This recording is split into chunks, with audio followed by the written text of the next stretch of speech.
Deputy Chief Minister Prasoon Tinsong and NPP State President on Friday declared Dr. Ampareen Lyngdoh for Shillong Parliamentary seat and Agatha Sangma for the Tura Parliamentary seat for the Lok Sabha election. He said this announcement comes after NPP National President and Chief Minister Conrad K. Sangma approved the list.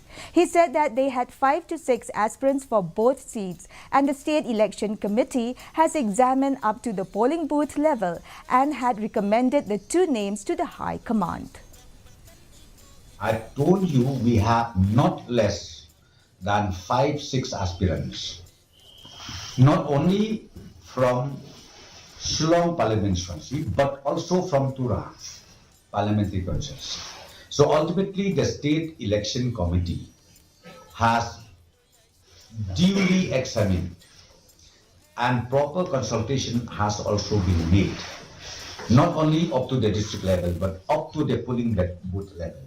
So ultimately, the committee has decided to recommend these 2 names to the High Command.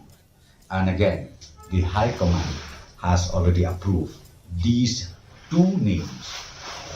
One is Dr. Ampareen Lyngdoh and number 2 is Mrs. Agatha. A mega